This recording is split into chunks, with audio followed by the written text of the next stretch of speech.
Ne besojmë shumë te shteti i drejtës, që do të thotë, ty nuk të qepet kryeministri me të futë në burg apo me të marrë pasurinë. Kjo kohë ka kaluar. Unë këtë se besoj, pak për Ramën nuk e besoj. Po jo, as ne, edhe një herë, as ne. Ne nuk besojmë tek një qeveri apo një pushtet ekzekutiv që shpronson njerëz apo që fut në burg njerëz. Po mendoni se Rama sot Po jo nuk mendoj që po e bën Rama, jo po them se ne na akuzojnë që po erdhën pushtet. Do bëjmë namin, do po them, ne besojmë te shteti i drejtës, që do të thotë, ata që kanë shkelur ligjin. Dhe unë mendoj që oligarkët e shkelur ligjin, por nuk e vendosun.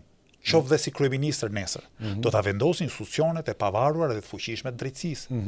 Spaku, GKK-ja, institucionet tjera që do hetojnë pasuritë e vëna në mënyrë të paligjshme dhe do marrin masa sipas ligjit. Po edhe Enver Hoxha 46 me gjyq i boni. Priti minut, se ne jemi. Edhe Enver Hoxha 46 me gjyq i bëri. Enver Hoxha i bënte me gjyqet ku paracaktonte vendimin. Më kupton? Sepse aty nuk ishin pushtetet e ndara. Ne jemi për një rend kushtetues ku pushtetet janë të ndara. Pra, nuk vendos as parlamenti, as kryeministri se kush do futet në burg dhe kush ka vënë pasuri në mënyrë të paligjshme. Unë kam një mendim, kam një opinion për paligjshmërinë e pasurive të tyre.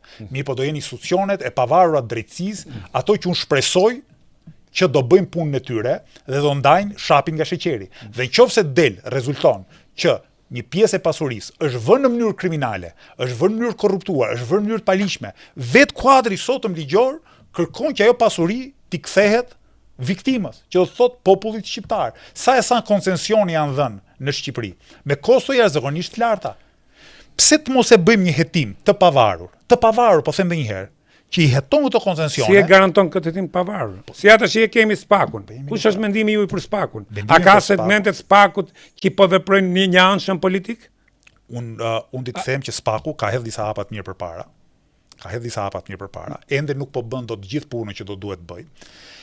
Edhe për faktin se unë mendoj që ka shumë presion politik. Pra, ndaç nga Edi Rama sot, ndaç nga Sali Berisha, jashtë, ka një presion shumë të madh politik. Po një drejtësi që i nështrohet presionit politik si mund të veprojnë në mënyrë të drejtë. Edhe një herë, ky është një proces. Dhe unë më kja paraste, ka segmente, po. Ky është një proces. Jam dakord. Nga ana tjetër ka dhe disa arritje. Çfarë do të bënte lëvizja bashk po kishte shumicën qeverisë? Do i thosh institucioneve të drejtësisë, nga ne nuk do ju bjerë telefoni kurrë për asgjë. Ja ku është kuadri ligjor, po doni e përmirësojmë dhe kuadrin ligjor, vendosin dhe institucione tjera mbështetëse për ta luftuar korrupsionin, evazionin fiskale, të gjitha këto probleme që po e gryjnë ekonominë dhe shtetin shqiptar, dhe ju bëni detyrën tuaj.